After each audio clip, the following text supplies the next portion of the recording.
Hello. Our story begins in the streets of Mos Espa. Mace Windu is walking with one of the Queen's handmaidens, Padme. Aside from Padme, there was also the astromech R2. Mace himself had no desires to have Jar Jar wandering around the city. It could lead to unforeseen troubles with the locals. The trio moved from shop to shop, eventually coming across Watto's and not being able to convince him to let them pay for the parts they needed with Republic credits.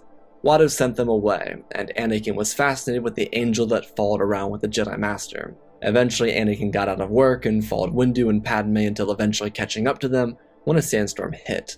Skywalker offered residence to them, and they were gracious for his kindness. Mace and Padme were able to learn about slavery in the Outer Rim, as well as the other travesties. Windu was patient in listening as he truly got a grip on what the complacency of his order cost. The notion that peace was a lie, and the fact that their order presumed it had control over the galaxy, that in of itself was another lie. The Jedi Council thought so highly of itself. Maybe that was because 5 of its members saw the golden age of the Republic and the Jedi. Padme was outraged by this. Equally so was Mace. But this was much more reserved. He was silently disgusted. The Jedi should have been more aware of this, and yet they weren't. It led to this boy of the Force spending 9 years as a slave, and it led to the criminal syndicates having more influence than they had any right to have. They would wait out the sandstorm before leaving the home so that Anakin could show off his pod racer. By this point, it had become clear that Anakin had sensitivity to the Force. Mace examined the racer with Skywalker, who showed it to him with great excitement. Mace was focused on getting off this world so that the Queen of Naboo could make her case before the Senate. But there were no other choices for Mace. He visited numerous shops across Mos Espa, and the only one that had the parts he needed wasn't going to give them up. Anakin suggested the pod race, to which Mace reluctantly agreed to. The Jedi Master would oversee Anakin to the cockpit and tell him to concentrate on his feelings, insisting that he not think, but feel. Pod races were very deadly, and if Anakin spent 1 second questioning his thoughts, he'd become one of the thousands of racers to fall victim to their race.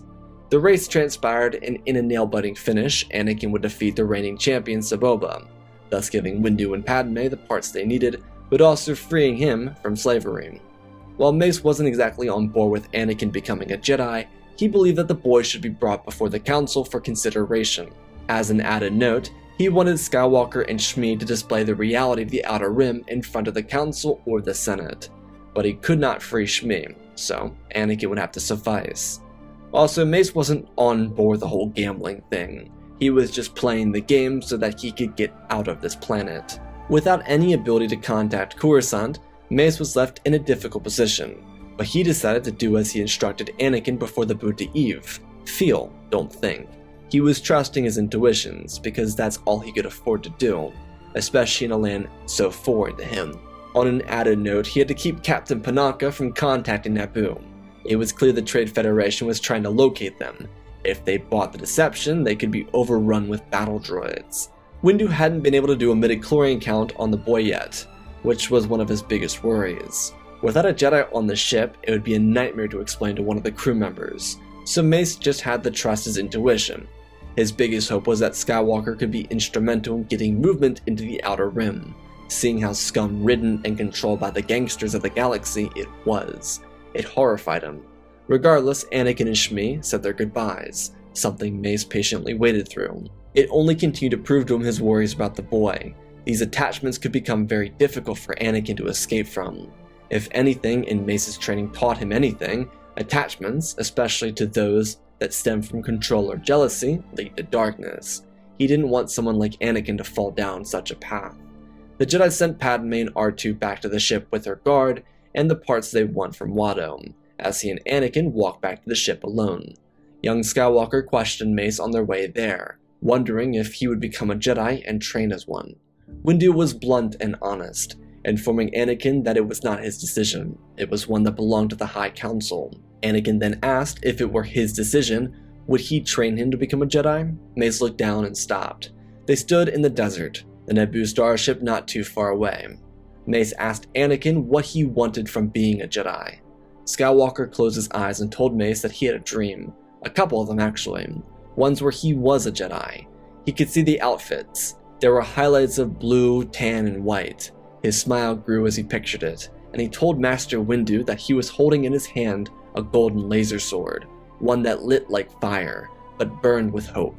Mace asked Anakin what he was doing with his lightsaber, and Anakin told him that he was freeing all the slaves. He'd returned to free not just his mother, but everyone who was affected by the Hutts and the other crime families. Windu smiled softly and told Anakin that he certainly would make a strong case for being a Jedi. Of course, there were many things that a Jedi shouldn't do. Pulling a lightsaber was something only done when the circumstances were too dire, or at least a last resort, if you will. But he never said this aloud. Skywalker was just a boy. He didn't know the Jedi code, but he understood their morality. To Mace, that was inspiration enough to make a strong-willed Jedi. Mace turned and walked with Skywalker as they crested over a small hill, and then they looked at a red creature, one donning dark robes, and from behind him ignited a red lightsaber. Mace turned to Anakin and told him to run, get to the ship, and never look back. Skywalker nodded his head as Mace pulled his amethyst lightsaber from his belt. He couldn't believe it. The Sith had been gone for a millennium. If this was indeed a Sith, then the Jedi's worst fears had become reality. Mace demanded to know who he was and what he wanted, but Maul didn't care, lunging forward and swinging at the Jedi Master. Mace blocked and parried, dropping under a swing and getting to Maul's side, before blasting him off his feet with the Force. Maul stumbled, slipping in the sand as he scurried around and put his lightsaber in front of him. Mace asked the assassin who his master was. The Jedi Master wanted to get some insight. If this was a Sith, then this was a huge problem. Maul scowled, telling Mace that it was the greatest Sith Lord the galaxy had ever seen, master of evil and master of the Jedi. Mace confirmed all he needed to hear as he quietly zoned in, letting Maul get a feel for their environment. The crew on the ship watched in fear as Anakin stood on the ramp alone, watching the fight. Maul charged in, full of energy, and spun his blades forward, but Mace blocked them with perfection. Everything was like slow motion for Mace, but Maul was moving full speed. The young assassin was only permitted bare-bones Sith instruction, and Mace could see it. Sidious had done a fine job with what he was allowed to teach, but it was clear Maul had been wronged by the rule of 2 Sith, meaning to Mace that he was either a secret apprentice or the Sith Lord was afraid of Maul's potential. The assassin swung forward, trying to take a slice out of the Jedi Master of the Order, but he ducked out of the way, stepping back before kicking sand up into Maul's face and driving his weapon forward, breaking Maul's weapon into 2 pieces. He stumbled back as Windu smacked one half of the weapon out of Maul's hand. He tried to strike at Mace, but he blocked before shoving forward some more. Maul pulled his own lightsaber with the Force and Mace leapt over it as he ignited it under him. Mace landed and blocked a strike before doubling back, matching every mark made by Maul. Before the Sith assassin left open a weak spot, Mace batted Maul's hip and used the Force to shove it back again. The cut was deep, but not enough to cut all the way through. Windu told Maul that the Sith had plagued him. If he wanted a shot at life and a life of fulfillment, then he should let go of his hatred. This was his only chance to surrender. Maul showed his teeth before spitting out the word never. He lunged, spinning both his lightsabers, as Mace caught one hand in his palm and blocked the other with his blade, before flipping Maul around and throwing his blade through one of Maul's hands. The Sith assassin turned around swinging, but Mace moved his head back and then slid his blade all the way around before driving it through Maul's chest. The Sith assassin looked down as Mace stepped back. Maul swung at the Jedi Master, trying to kill him, but each of his swings got weaker and weaker until he fell to the ground lifelessly. Mace looked at the dead assassin as he frowned. What a shame it had to end like that. Maul had such potential and it was wasted away as a Sith. The Jedi Master looked over towards the ship to see Anakin standing on the ramp. He called over and told him to go inside and fetch Captain Panaka. This really frustrated Mace. One of the Naboo security guards should have taken Anakin inside. There was no reason for him to have seen that.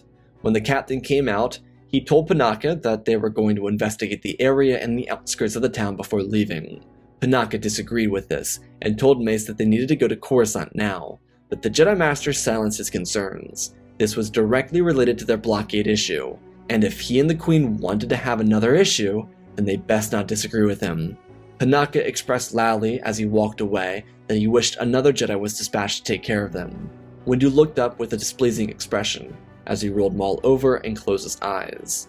The following few hours would have them patrolling the perimeter and finding Maul's Sith infiltrator out on the desert seas.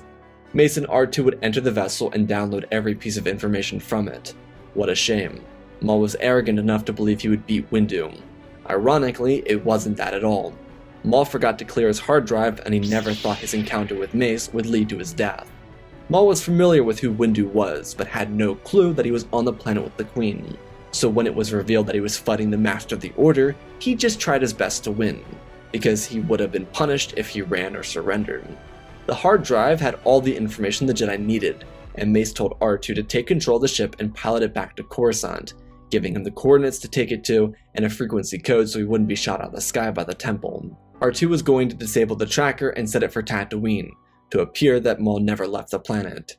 Mace didn't know how frequent he was in contact with his master, so he wanted to make it seem like Maul was preoccupied for as long as possible.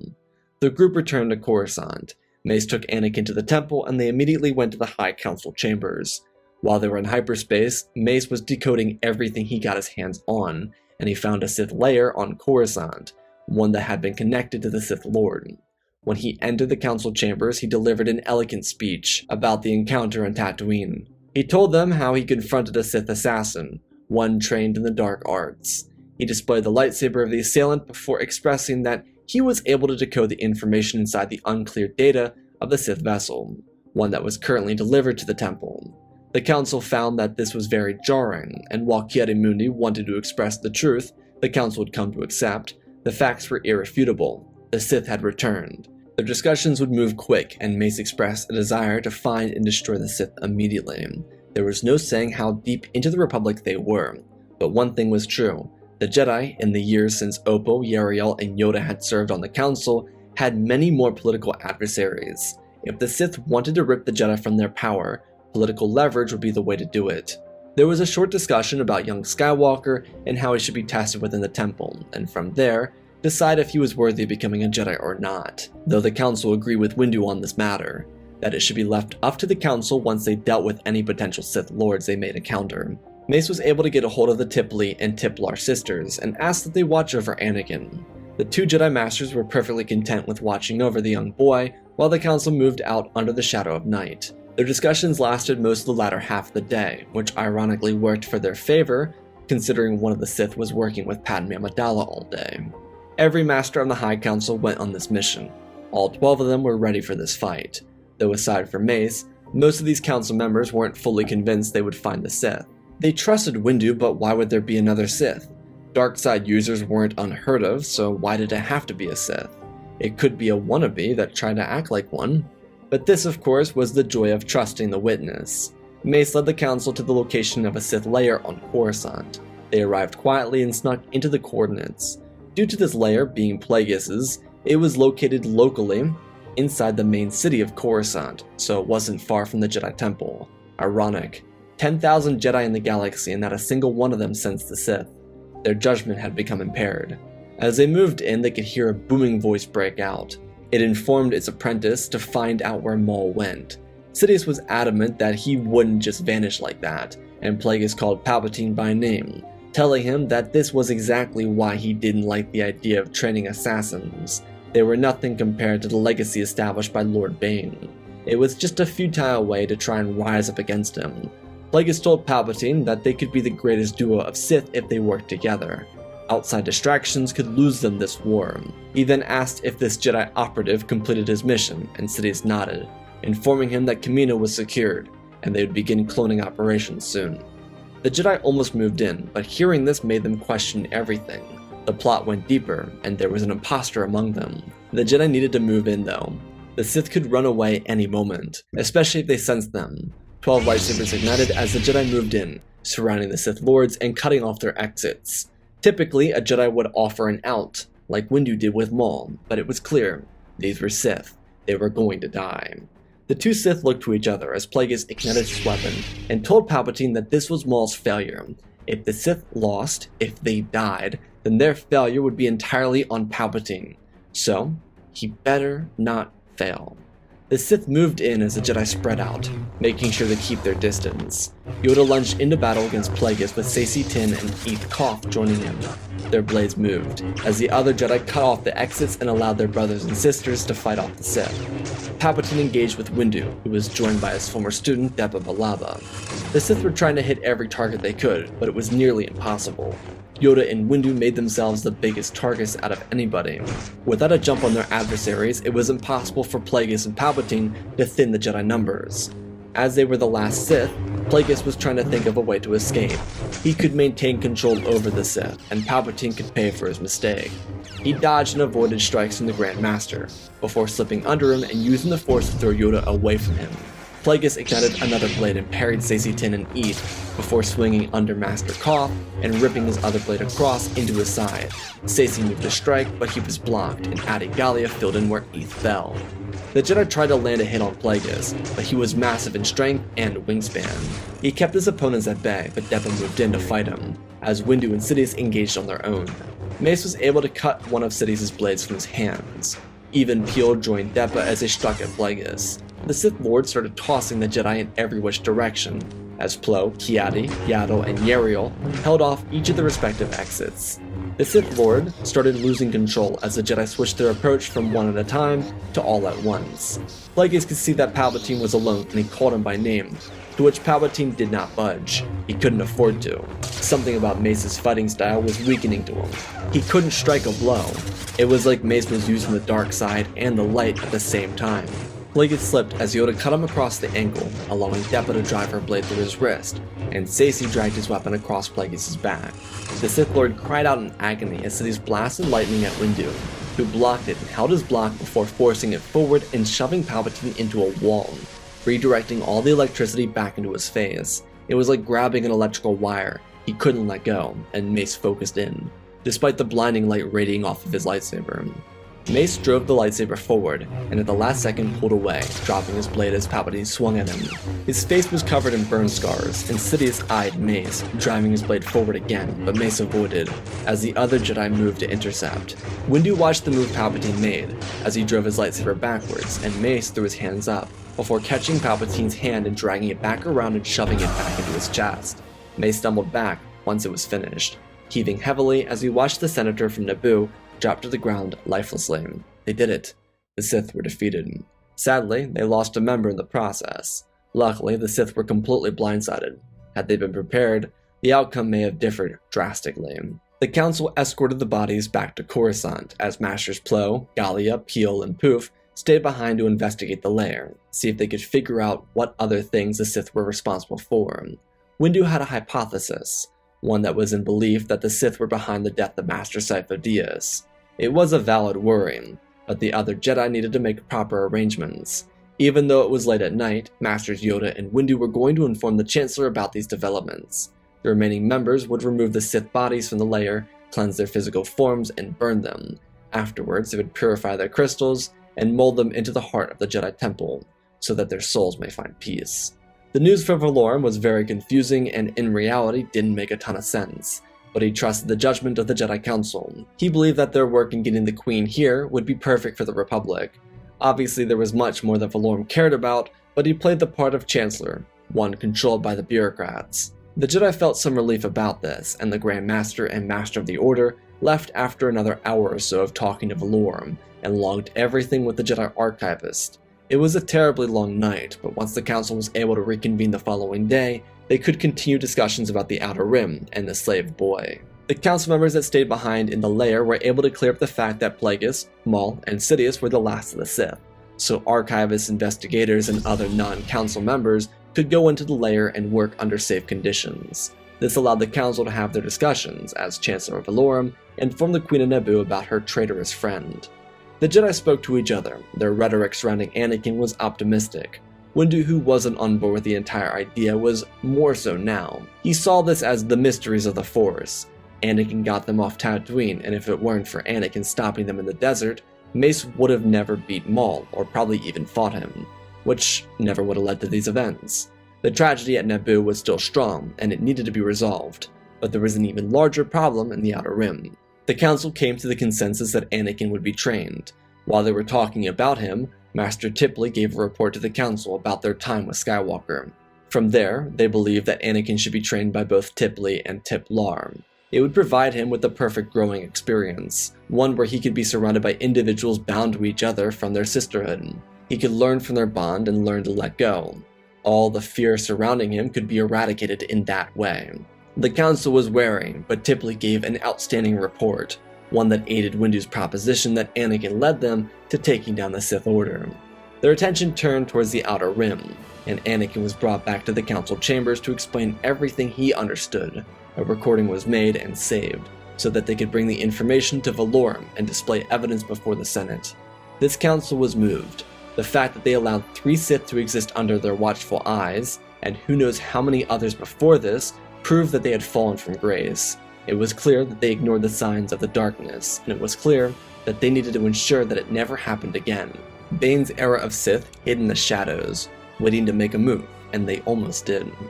Thanks to the Jedi returning to the temple, Master Ki-Adi-Mundi had the coordinates for Kamino, and he along with Yaddle would go to the system to learn about this clone army. At the same time, Master Tin was able to take a couple Jedi to oversee Padme's trial and what would follow. It was an important change. While this transpired, Masters Poof, Balaba, and Rancisis would go to the Outer Rim to confirm Anakin's case, as well as get images and physical proof of what Mace saw, but wasn't able to record while he was present. The following days would be as stressful as the ones that preceded them. Due to Valorum and the Senate dragging their feet, Queen Amidala expressed her desires to return to Naboo and fight off the Trade Federation herself. This forced Saesee and his squad to comply, which had them going up against the blockade with the Gungans and the Naboo. Thanks to information from Windu, they could actually act accordingly during their mission. The case would be brought forward to Chancellor Valorum regarding the troubles of the Outer Rim. All he could really do was tell the Jedi to give him a solution. If they couldn't, then there was really nothing the Senate could do. It was really a shame too. The Senate should have been the one motioning this forward, but now the Council was kind of seeing where Dooku was coming from. All of his points about the fallacies of the Jedi were becoming abhorrently visible. The Council therefore collected 3 ideas, in order from favorite to least favorite, and put it on his desk. They also delivered more evidence from the other Jedi that went into the Outer Rim. These holograms and images depicted everything the recording of Anakin did, but in painstaking detail. The travesty of the Outer Rim became reality for the Chancellor. With the Trade Federation being sent from Naboo with Nute Gunray and his allies captured, the Republic had room to make a move for the Outer Rim. What the Jedi proposed were either a reinstating of the Starlight Beacon Initiative, all-out war, or storm walls. These were listed from favorite to least favorite. Starlight could be used as both a long-range communication, cultural center with benefits militaristically but also communally. All-out war was exactly as it entailed, and ironically, it was more favorable than using storm walls. Master Rancisis suggested them so that the Jedi had at least 3 options going into it with, but they were an older form of control, one the Jedi did not want to use. During the High Republic, the Nihil, with the help of Gravity Heart Station scientist Chancey Yarrow, was able to develop a means to control Nihil territory. Yarrow used gravity wells, that she used inside of the Gravity Heart Space Station, to lock on the targets moving through hyperspace and pull them out. The station was in one location, and it was extremely powerful, but with inspiration from the Nihil leader, she miniaturized the tech so that it could be used more aggressively, if you will.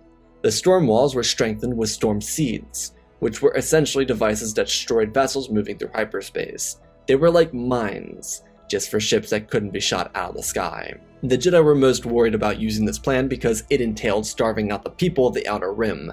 It wasn't something they really wanted to do, but Valorum made his decision before bringing it to the Republic. All-out war wasn't good for re-election, especially due to how weak he looked politically with the entire Trade Federation's fiasco. Queen Amidala almost motioned for a vote of no confidence, but without Palpatine in her ear, she wasn't motivated enough to do it. Plus, war wasn't great for public appeal. It did make a lot of credits, but the public wanted to see some punishment levied against the corporate sector after the Trade Federation blockade. Starlight was a great idea, but it was too costly. The Republic didn't want to fund that many credits into a space station that in the past only lasted for 2 years. Those 2 years were great, sure, but they weren't worth the millions of credits it cost to build, maintain, and supply the facility. This is why the storm wall sounded good. It'd be the perfect way to control these crime lords. They could cut them off from all their supplies and starve them out. The only issue is it'd be terrible for the citizens. But this was the Republic. They didn't care. The Council was outraged by this, and they immediately felt like suggesting the storm wall was a terrible idea. They thought Valorum would have gone with Starlight because it was so grandeur in the past. But good times make weak people, especially leaders, like Valorum. The Jedi knew that they'd be forced to do something in this scenario, because the Republic would need time to gather supplies and information, not to mention the discretion to lay out their storm walls around Hutt, Black Sun, Zygerian, and Pike territory. They were going to starve each civilization out at the same time, and the Jedi were going to supply the common people. Hopefully, they could inspire revolutions. But the Jedi knew they couldn't just do that. Initiatives for the recreation of Starlight needed to be put in place, so that once the crime families buckled, they'd have some way to unify the Outer Rim and the rest of the Republic. That was an agreeable plan, but this was nothing more than a political promise, one that Valorum had no intention to fulfill. As for the Camino investigation, the Jedi who found it cancelled the order before they could begin cloning. Jedi investigators, on the other hand, began tracking down all the communications to and from the temple, and believe it or not, Dooku tried to contact Palpatine's Sith frequency, which sadly proved that Dooku was behind the cloning initiative. Yoda would be the one to confront him, and it would be through this confrontation that he would learn that Dooku was responsible for the death of Sifo Dyas, a crime that had him removed from the Jedi Order and imprisoned in Carbonite for the rest of his life. He betrayed the Order, and it would break Yoda's heart, but it was the law. The Jedi handled this type of behavior with seriousness, and Dooku's crimes nearly helped create a war. Yoda wished that he could have been more present for his last student, and it would push the Grand Master to step down from his seat as Grand Master. He did what was right, or what was best for the Order, but it was time for his rule as leader of the Jedi to come to an end. His replacement would be Oppa Rensesis. With the Camino investigation out of the way, and Dooku gone, the Jedi were left to support the Republic as they moved into creating their storm walls. Windu, on the other hand, would have a conversation with young Skywalker, informing him of why he chose the Tipli and Tiplar sisters to be his instructors, helping Anakin understand that this was not Mace passing him off. To Windu, these sisters would be the perfect guides for Anakin. He then promised Anakin that they would teach him how to be a Jedi, and while he focused on his studies, they'd free the slaves of the Outer Rim, like he always dreamed of doing. The following few years would see the Republic declare war on the Outer Rim. The storm walls were impenetrable for the Hutts. The Jedi were permitted to run their mercy missions, which were done in secrecy to avoid getting blown out of the sky by the crime lords. This continued across the Outer Rim. The crime family starved as their people rallied together against them. This also came with Jedi intervention and aid. It was really a beautiful thing. The people of the galaxy came together as one to eradicate the greed in the Outer Rim. But this did not mean the result was perfect. After years of the crime lords holding their own, they would lose their power. Black Suns, Zygerians, Hutts, and Pikes all vanished from influence, and their leaders, those that were caught, were given the death sentence under Chancellor Valorum. His political promise for Starlight would be passed on to the next Chancellor, which the Jedi were very irritated with. Despite all the positivity done, the Jedi Order didn't necessarily change. They had their issues with the Republic, but overall, they were able to do the right thing. This did lead to some arrogance from the Order, though, as a whole. They had their heads high when the Republic became corrupt, and it still was, but they had even more of a reason to keep their heads up.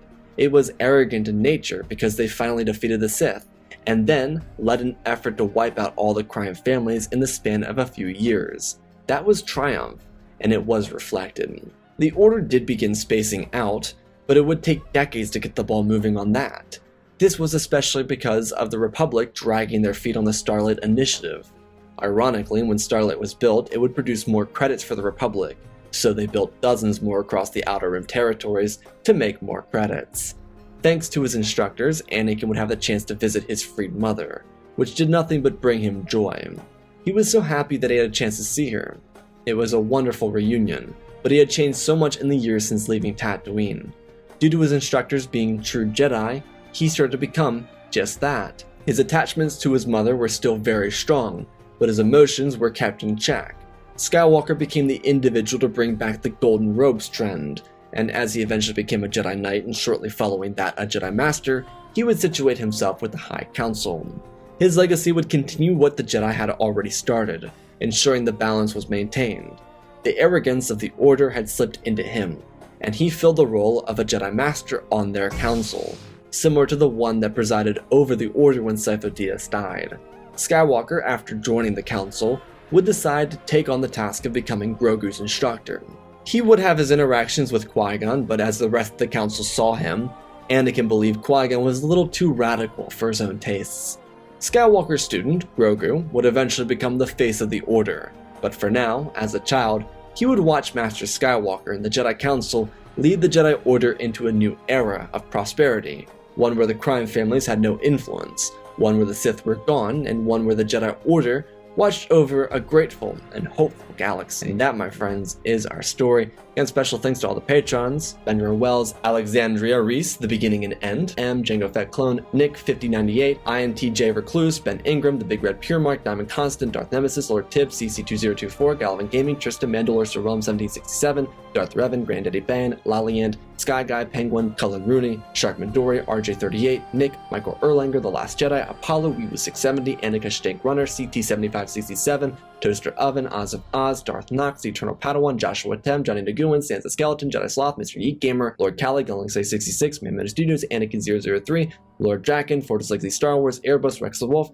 The Man with the First Names, Baron Joshua, and Lord Deadwing. For supporting the channel, smash that like button. Let's talk about this story. So I really wanted the ending of this to feel a little bittersweet. We always go with the way that Anakin becomes like this really balanced Jedi like Qui-Gon, and I wanted to change that a little bit, where he's a lot more like what the Jedi are when he's brought into the Order. Because in a weird way, I think the Jedi wiping out the Sith so quickly would add to their arrogance. I show a lot of hints of them having issues with the Republic, but I don't think those issues would overwrite their arrogance as it was.